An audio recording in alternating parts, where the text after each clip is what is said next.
Yo, what is up, guys? It's Pedro here, and today we got some more bad Emmanuel Forbes news. The disaster of the Emmanuel Forbes pick continues. We're going to talk about it and if he can revive his career in Washington and if he's even going to play the rest of the season. If you guys are new, make sure to subscribe, hit that like button and that notification bell as well so you never miss a video. All those things help out a ton. We're really close with 13,500 subscribers.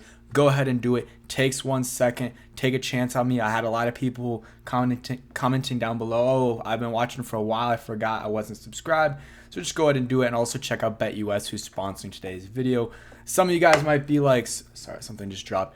Oh, you're too harsh on Emmanuel Forbes. It is what it is. I have nothing against the guy. It's just the pick that we made in 2023 was the incorrect pick. We should not have drafted Emmanuel Forbes where we did. It is what it is at this point, but it hasn't worked out at all. And today we got the news this week that he was dealing with a thumb injury, but it was yesterday he practiced and they were basically saying he was going to play.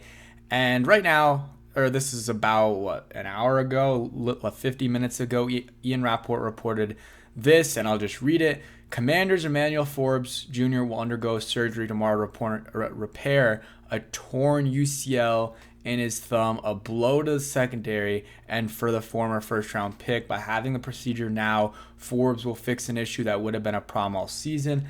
Most of that is factual except for being a blow to the secondary. I don't know about that. He had a really bad week 1 against the Bucks. If he would have, let's say he wouldn't have got hurt, I don't even know if he would have been the starter this week because Noah Igbenogany had a solid game for the Commanders stepping in for Forbes. So he's going to be stepping in for Forbes now officially. So it'll be him, Benjamin St-Juste, and Mike Sanderstill. I hope Mike Sanderstill has a better game. He didn't have a great week 1, but it is what it is. And Benjamin St-Juste, he didn't have a great game, but he was, to be fair, going up against Mike Evans, and he was there almost all the time. Just Mike Evans just was better, and not giving him a complete pass, but Mike Evans was just making some great plays. But he has to step up too. Benjamin St-Juste does. But yeah, Forbes out for we don't know how long. John Keim said not sure if he'll go on IR yet. Might not have to. Surgery will determine the next step as far as any next move. I was seeing some Twitter doctors, like not like fake Twitter doctors, but guys that were actually doctors are still doctors and do the fantasy stuff in terms of and the analysis of how long these guys are going to be out for. They said like 4 to 6 weeks is generally the timeline. So they'll probably put them on IR, not 100% certain yet. They put him on IR, and then from there, depending on how the season's going, depending on how his recovery's going, and depending on how his replacements are playing, they'll see if they want to bring him back because you only have a certain amount of guys you can bring back from IR. There's a few, actually, I'm not sure I know there's season-ending IR where you're out for the whole year, and there's just normal IR, and you have a certain amount of guys, I believe, that you can bring back from IR after 4 weeks. So we will see if Forbes is one of those guys for the Washington Commanders. There's some clips from yesterday of him practicing, and the thumb was clearly affecting him in terms of his catching ability. Not like he was making any catches anyways, making any picks anyways. He has 1 pick in 16 games. I think he missed like 1 or 2 games last year.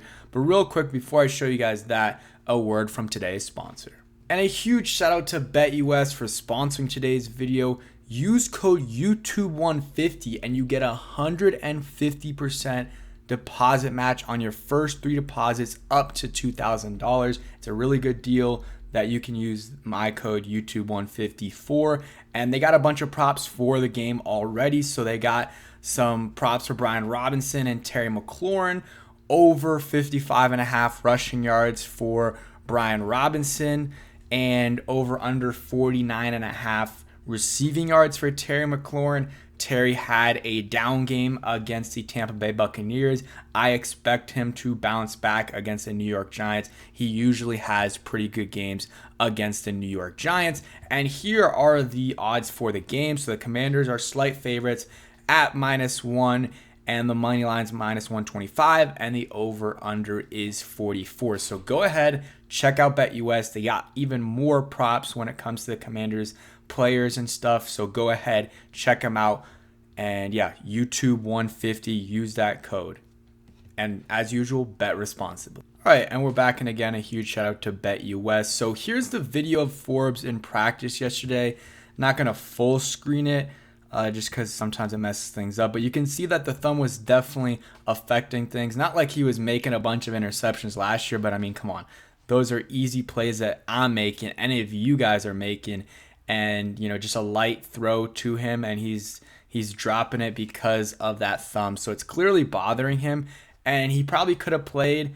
Again, you don't necessarily just, you would love your cornerbacks to make interceptions and make plays on the ball, but if they're, covering well, that's fine. But obviously it does affect them a little bit with that thumb injury. So, and maybe some other aspects of his game as well. So I guess they just decided to play it safe. It's just, this has been a disaster. This Emmanuel Forbes pick had an awful year last year, and it was his rookie year. It is what it is. Put on some weight and just didn't have a great off season. And, the preseason was a little bit bad, but it was only one game that he was really bad in. I mean, it was one play, but still. And then the first game did not have a great game, was getting bodied by Chris Godwin, had another penalty down the field where he had a face mask and a pass interference, and then put his hands up like he was innocent there. So it is what it is. And the biggest thing is we took him, and I'm not going to say it's too much more because talked about it a lot. I got a lot of hate for my reaction to the Forbes pick when it happened. I wanted Christian Gonzalez really, really bad, and guess what? He's been a stud, and he has gotten hurt, but so is Forbes now twice. Last year's, minor injuries, but Gonzalez has been locking down the best receivers. Even Deonte Banks is solid, and we'll see what happens with Forbes, but I don't know. I think it's not a high chance he's on the roster next year. I don't know what you could get in a trade with him, but maybe he comes back and you trade him to another team for a mid-late round pick. Like, I don't know what you would get for him, but I'm sure some teams that maybe are in a better situation than us, or, can afford to have a guy that's not really going to play, but maybe you can develop him down the line, like a 5th or 6th corner, and you give up like a 5th round pick for him. Like, maybe a team would do that. I'm not completely sure on that, but that's something to watch out for. And I would do it because I think Forbes right now is just a lost cause. The one thing he was supposed to do here was make interceptions and make plays, and he didn't do that last year. The amount of, and he did have solid, ball instincts last year, but he would just never make the interception. Even the interception he made, he fell down and almost didn't make it, and he did make it, so props to him on that. But it just, a lot of his, his biggest strength was supposed to be making plays and making interceptions, and he got his hands on a lot of passes last year, just wasn't making the plays. And now with the thumb injury, I guess it makes sense they don't want him to be playing if the only thing he is really supposed to be good at he can't do now with that thumb injury. So not sure really what to expect from him the rest of the year. I guess once he gets back, they'll bring him back to the squad. I personally would just try to trade him. I think his confidence is shot, even if he might say it's not. I think it is. Ever since the A.J. Brown game, I think his confidence is not good.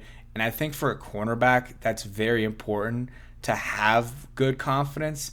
And when you don't, so many cornerbacks are so arrogant and stuff, and and they have to be. That's part of their personality, and maybe not arrogant, they're just cocky and really confident. That's what corners need to do a lot of time, because you get beat, but you have to be ready the next play to lock them down. And doesn't seem like Forbes has the best confidence right now, and maybe a change of scenery would work better for him. It's just not really working out here in DC.